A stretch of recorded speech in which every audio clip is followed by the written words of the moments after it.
रवि भाई ने कुछ बातें कही कि हमारा गठबंधन था, है और रहेगा। उन्होंने घोषणा भविष्यवाणी भी की इसमें, अच्छी बात है।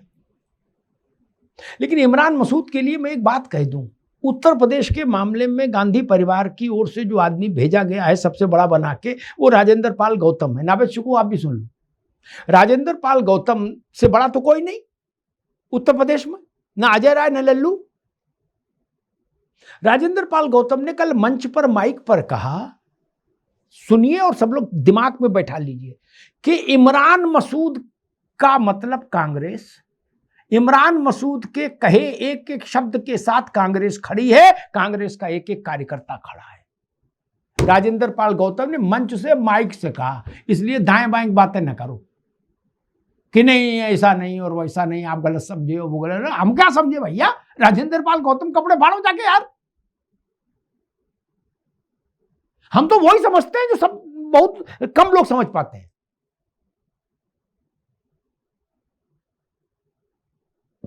और किसी को ये घोषणा तो करनी नहीं चाहिए कि साथ हम बने तुम बने एक दूसरे के लिए, 7 जन्म तक साथ रहेगा हमारा तुम्हारा।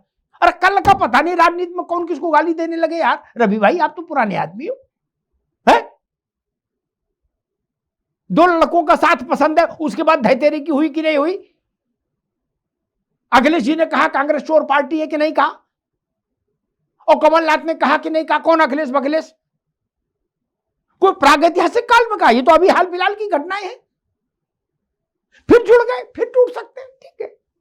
बसपा के साथ आपका अलायंस रहा, सपा का 2 बार धैतेरी की भी हुई, गेस्ट हाउस कांड भी हुआ, ये सब ठीक है। इसलिए लंबा ना बोलो, ये कहो कि हाँ अभी हमारा गठबंधन चल रहा है, यहां तक ठीक है।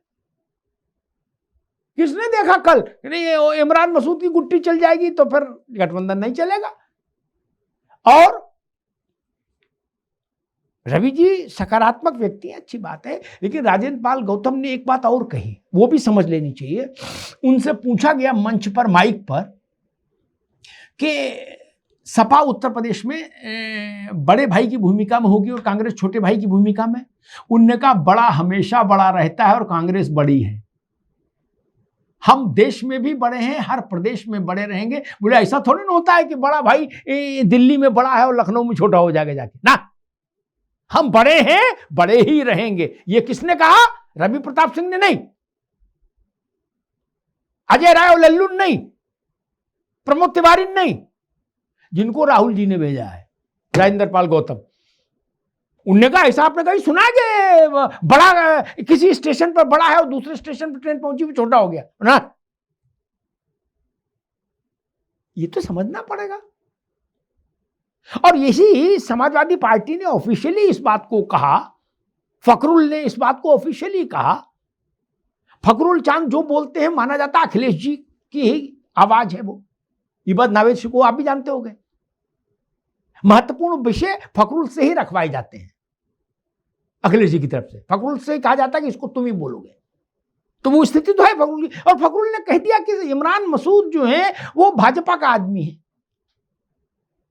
कांग्रेस कह रही है इमरान मसूद का जो एक एक शब्द हमारा है, और सपा कह रही है इमरान मसूद भाजपा का आदमी है।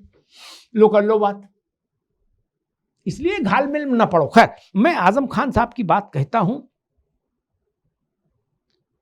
सत्ता का घृणित किस्म का दुरुपयोग, सत्ता का की ताकत का नंगा नाच आजम खान के पूरे राजनीतिक जीवन शैली का अहम हिस्सा है।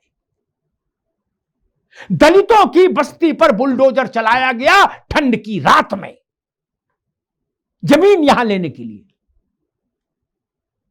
आजम खान ने खड़े होकर बुलडोजर चलवाया। गजब बात है। सारी जमीनें यूनिवर्सिटी के बाहर कैसी चली गई अदालत के आदेश से? अगर किसी की मनमानी होती तो नहीं जाती ना, अदालत तो खुली थी। आजम खान के लिए भी नहीं हुआ।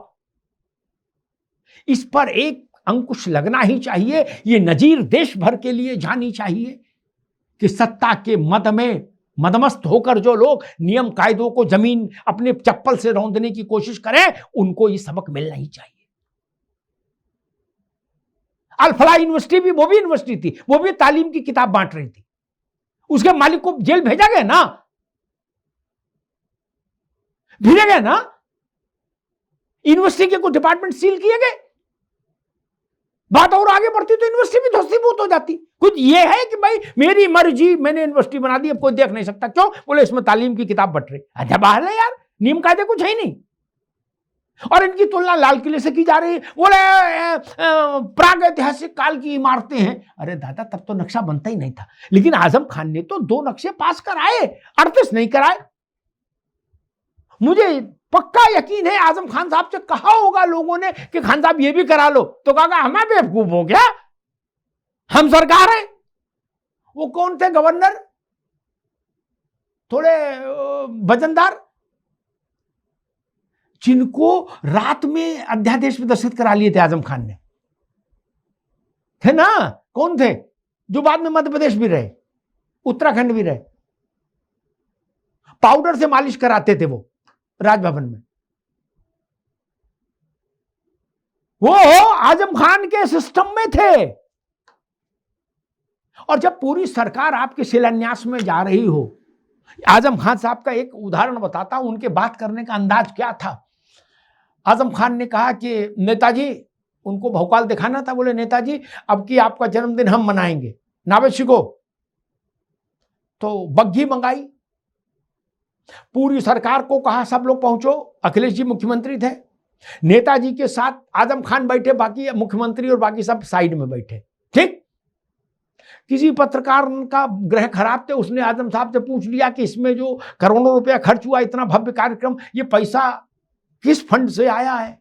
तो उन्होंने कहा ये पैसा दाऊद इब्राहिम के यहां से आया है। क्या करिएगा जनाब, बताइए? दाऊद इब्राहिम जानते हैं? दाऊद इब्राहिम को लोग हंस दिए। आजम खान का मिजाज ये था सत्ता के समय। जब उनका बहन जी से गठबंधन हुआ, जो नावेद बता रहे हैं अयाज कि पहली बार वो लोकसभा आए तो उससे 19 वाले में, तो उनने क्या कहा था नावेद को, याद है आपको? पब्लिकली, ये जो तनखैया बैठा है ना, कलेक्टर और कप्तान, इनसे जूतियां साफ कराऊंगा, जूतियां। कहा था ना? बोले बहन जी से गठबंधन हो गया है, अब इनसे जूतियां साफ कराऊंगा, इनसे डरने की जरूरत ना है। कहा था कि नहीं कहा था? ये भाषा लोकतांत्रिक समाज में आनी चाहिए क्या? फिर काटो जेल। उसी बात पर सबसे पहले जेल हुई थी आजम खान को, उसी बात पर। अभद्र बात बोल रहे हो आप, जूतियां साफ कराएंगे? कई बार दंड बड़ा देना होता है रवि भाई, दंड देने वालों को दुख हो फिर भी दंड देना होता है, ताकि समाज में एक मानक स्थापित हो। जमाने भर की जमीनें कब्जा करके हम अपने नाम से यूनिवर्सिटी बना ले, ये नहीं चलेगा। उसमें हम, हमारे बच्चे, हमारे नौकर, हमारे ड्राइवर ट्रस्टी हो जाएं, ये नहीं चलेगा भाई साहब, चलना भी नहीं चाहिए। आजम खान खोले चाहे कोई खोले, कांग्रेस विरोध करे, सपा विरोध करे, कोई करे, सरकार की संपत्ति सरकार की है। और जो बार बार बात कही कि गरीब और मजलूम, नावेद शिकोह भाई ने भी कही, इस यूनिवर्सिटी में कम से कम 30% जमीन नावेद भाई गरीब और मजलूमों की ही ली गई। 2 लाख रुपए की जमीन 2000 में लिखा ली गई, और जिन्होंने नहीं लिखी वो मुकदमे उन पर लगे और वो जेल में चले गए। वहां हेलीकॉप्टर बना दिया दरोगा ने उनको। उन लोगों ने आके मुकदमे लिखाए हैं आजम खान के खिलाफ, उन्हीं लोगों ने आकर। नावेद शिकोह जी, ये तो जानकारी है ना आपको कि हमारी जमीन 2000 रुपए में लिखा ली, किसी ने कहा कि हमने जमीन लिखने से मना किया तो खान साहब ने हमको जेल भिजवा दिया। ताकत के बल पर ये चीजें नहीं होनी चाहिए।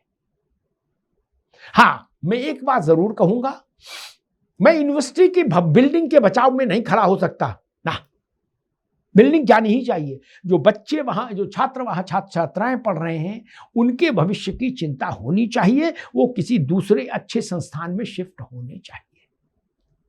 सामान्य प्रक्रिया यही है, इसमें बहुत ज्यादा हाय तौबा ना मचाओ नावेद भाई, ये सामान्य प्रक्रिया है, इसमें बहुत इमोशनल भी मत हो, बिल्कुल फिल्मी अंदाज में है नहीं, एक स्कूल बनता है जब ना, तो उसकी बिल्डिंग गिराई जाती है, फिर वो बनता 3 साल लगते हैं, बगल वाले स्कूल में बच्चे शिफ्ट कर दिए जाते हैं। ये बहुत सामान्य प्रक्रिया है, इसलिए बहुत ज्यादा इसमें लोड ना लो। मेरे देखा देखी हमारे दिल्ली में एक परिवार के व्यक्ति नौकरी कर रहे थे, उनका स्कूल बिल्डिंग उसमें गई दोबारा बनने में, 3 साल एक पड़ोस के स्कूल में उनके बच्चे एडजस्टेड रहे। ये कोई नई बात है क्या? आपने पाप किया है, आपको दंड मिलना ही चाहिए। ये जान लीजिए, आप कितने भी बड़े नेता हो, किसी भी रंग की टोपी लगाते हो, इससे कोई फर्क नहीं पड़ता। धन्यवाद।